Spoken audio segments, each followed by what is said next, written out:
Bapak Ibu Saudara yang dikasihi Tuhan, sebelum kita bersama-sama mendengarkan firman Tuhan, sekali lagi saya mengajak kita untuk tundukkan kepala kita dan kita berdoa. Bapa di surga, kami hendak mendengarkan akan firman-Mu. Kiranya Roh Kudus menolong kami, agar kami mengerti apa yang Tuhan ingin sampaikan kepada setiap kami. Tuhan berbicaralah, kami sudah siap mendengarkan apa yang firman-Mu ingin katakan kepada kami. Di dalam nama Tuhan Yesus kami berdoa. Amin. Bapak Ibu Saudara, saya mengajak kita bersama-sama di dalam suasana Paskah ini membuka firman Tuhan dari Lukas 24 ayat 13 sampai ayatnya yang ke-35, Bapak Ibu Saudara. Pada hari itu juga, dua orang dari murid-murid Yesus pergi ke sebuah kampung bernama Emmaus, yang terletak kira-kira 7 mil jauhnya dari Yerusalem. Dan mereka bercakap-cakap tentang segala sesuatu yang telah terjadi. Ketika mereka sedang bercakap-cakap dan bertukar pikiran, datanglah Yesus sendiri mendekati mereka, lalu berjalan bersama-sama mereka. Tetapi ada sesuatu yang menghalangi mata mereka sehingga mereka tidak dapat mengenal Dia. Yesus berkata kepada mereka, "Apakah yang kamu percakapkan sementara kamu berjalan?" Maka berhentilah mereka dengan muka muram. Seorang dari mereka namanya Kleopas menjawabnya, "Adakah engkau satu-satunya orang asing di Yerusalem yang tidak tahu apa yang terjadi di situ pada hari-hari belakangan ini?" Kata Yesus kepada mereka, "Apakah itu?" Jawab mereka, "Apa yang terjadi dengan Yesus, orang Nazaret? Dia adalah seorang nabi yang berkuasa dalam pekerjaan dan perkataan di hadapan Allah dan di depan seluruh bangsa kami. Tetapi imam-imam kepala dan pemimpin-pemimpin kami telah menyerahkan Dia untuk dihukum mati, dan mereka telah menyalibkannya, padahal kami dulu mengharapkan bahwa Dialah yang datang untuk membebaskan bangsa Israel. Tetapi sementara itu telah lewat 3 hari sejak semuanya itu, tetapi beberapa perempuan dari kalangan kami telah mengejutkan kami. Pagi-pagi buta mereka pergi ke kubur dan tidak menemukan mayatnya. Lalu mereka datang dengan berita bahwa telah kelihatan kepada mereka malaikat-malaikat yang mengatakan bahwa Dia hidup. Dan beberapa teman kami telah pergi ke kubur itu dan mendapati bahwa memang benar yang dikatakan perempuan-perempuan itu, tetapi dia tidak mereka lihat. Lalu Ia berkata kepada mereka, "Hai kamu orang bodoh, betapa lambannya hatimu, sehingga kamu tidak percaya segala sesuatu yang telah dikatakan para nabi. Bukankah Mesias harus menderita semuanya itu untuk masuk ke dalam kemuliaannya?" Lalu Yesus menjelaskan kepada mereka apa yang tertulis tentang Dia di dalam seluruh kitab suci, mulai dari kitab-kitab Musa dan kitab segala nabi-nabi. Mereka mendekati kampung yang mereka tuju. Lalu Ia berbuat seolah-olah hendak meneruskan perjalanannya. Tetapi mereka sangat mendesaknya, katanya, "Tinggallah bersama-sama dengan kami, sebab hari telah menjelang malam dan matahari hampir terbenam." Lalu masuklah Yesus untuk tinggal bersama-sama dengan mereka. Waktu Ia duduk dengan mereka, Ia mengambil roti, mengucap berkat, lalu memecah-mecahkannya dan memberikannya kepada mereka. Saudara, ketika itu terbukalah mata mereka dan mereka mengenal Dia. Tetapi Ia lenyap dari tengah-tengah mereka. Kata mereka seorang kepada yang lain, "Bukankah hati kita berkobar-kobar ketika Ia berbicara dengan kita di tengah jalan dan ketika Ia menerangkan kitab suci kepada kita?" Lalu bangunlah mereka dan terus kembali ke Yerusalem. Di situ mereka mendapati ke-11 murid itu. Mereka sedang berkumpul bersama-sama dengan teman-teman mereka. Kata mereka itu, "Sesungguhnya Tuhan telah bangkit dan telah menampakkan diri kepada Simon." Kedua orang itu pun menceritakan apa yang terjadi di tengah jalan dan bagaimana mereka mengenal Dia pada waktu Ia memecah-mecahkan roti. Bapak Ibu yang dikasihi di dalam Tuhan, di dalam suasana Paskah ini masih terasa spirit kebangkitan Kristus di dalam hidup kita. Namun Bapak Ibu Saudara, jangan sampai Paskah itu menjadi sebuah rutinitas tahunan. Artinya tidak terasa di dalam kehidupan kita. Dan kita melewati tahun-tahun kita seolah-olah Kristus bangkit itu hanya sebatas wacana, sebatas berita di mimbar, tetapi tidak sampai, saudara, di dalam hati dan perasaan kita. Saudara, di dalam kisah perjalanan Emmaus mengajar kita melihat perjumpaan yang mengubahkan hidup banyak orang, khususnya hidup para murid pada waktu itu. Yang menarik adalah yang pertama, pada hari itu juga adalah hari, kalau kita baca konteksnya, di mana wanita-wanita yang kemarin telah melihat kubur kosong itu, lalu kemudian memberitakan kepada mereka, dan perjalanan Emmaus ini pun dilakukan oleh kedua murid yang mendengarkan berita itu. Tetapi mereka berpikir bahwa wanita itu omong kosong. seperti firman yang disampaikan pada teks-teks yang sebelumnya, saudara. Dan malaikat itu berkata, apa yang kamu cari? Lalu yang kamu cari itu sudah bangkit dari antara orang mati. Saudara, hal yang besar ini, kebangkitan ini, kalau kita balik maju di dalam teks kita sebelumnya, justru diberitakan lebih dulu kepada perempuan-perempuan, bukan laki-laki. Dalam notabene ini adalah mereka yang masuk di dalam kelas 2, atau bukan menjadi pribadi-pribadi yang prioritas, tetapi justru dengan kelompok orang seperti inilah Yesus lebih dulu memberitakan kebangkitannya. Saudara, kalau kita perhatikan juga bagian yang menarik di sini adalah murid-murid Yesus yang mengerti Yesus mati, lalu menganggap bahwa wanita itu omong kosong memberitakan kematian Yesus, kebangkitan Yesus maksud saya.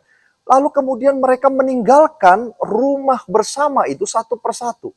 Lalu mereka mencari pekerjaan atau kembali di dalam pekerjaan mereka sebelumnya, Bapak Ibu Saudara. Tetapi kalau kita perhatikan, perjalanan Emmaus ini adalah perjalanan yang membalikkan keadaan yang kemarin mereka berpikir akan mencari pekerjaannya, meninggalkan hidup spiritualitasnya bersama Yesus. Dan Emmaus inilah awal di mana perjalanan atau pemikiran itu dibalik Tuhan untuk kembali kepada spiritualitas yang benar. Saudara, Emmaus artinya adalah panas. Sehingga Bapak Ibu Saudara, kita mengerti sumber air panas yang Emmaus ini sepanas hati mereka. Jadi kalau Bapak Ibu perhatikan apa yang dikatakan oleh murid-murid Yesus, bahwa tidakkah kamu dengar apakah engkau orang asing, bagaimana kondisi, bagaimana suasana, bagaimana kisahnya, mereka sedang berada di dalam kekecewaan yang paling besar, sehingga mereka berkata bahwa kami kira dan kami harapkan dialah yang membebaskan kami dari bangsa Romawi. Sebenarnya saudara yang dikasih Tuhan, sampai pada saat di mana Yesus bangkit, pikiran mereka belum sampai kepada Mesias yang sesungguhnya yang datang ke dalam dunia, bukan untuk memecah belah, tetapi justru untuk memberikan kedamaian dan keselamatan bagi dosa mereka. Di dalam konteks panas hati ini bercampur kecewa, mereka berjalan menuju Emmaus yang letaknya 7 mil atau 11,2 kilometer dari Yerusalem.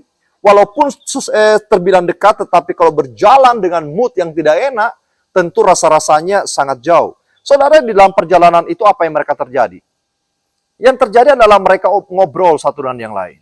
Guru mati dan 11 murid lari ketakutan, dan mereka semuanya tidak memiliki pegangan dan tidak memiliki hope atau hopeless dalam hidup mereka, dan mereka pergi. Yesus tiba-tiba muncul dan bertanya ayat 17, apa yang kalian bicarakan di situ? Dan ada 2 orang yang kita tahu, Alkitab catat namanya cuma 1, yaitu Kleopas. Yang 1 kita tidak tahu siapa. Dan apa yang kita lihat di dalam percakapan atau perjumpaan Yesus dengan mereka. Para murid ini tidak mengenal pribadi Yesus, kendati mereka berjalan terus bersama Yesus, mereka tidak mengenal Yesus.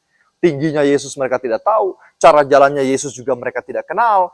Kenapa? Karena hati mereka ditutup dengan kekecewaan, ditutup dengan panas hati, ditutup dengan kekhawatiran, seolah-olah seluruh masalah itu bercampur menjadi satu di dalam kehidupan mereka. Nah, Bapak Ibu Saudara, hati kalau kacau, kita tidak akan bisa berpikir dengan baik.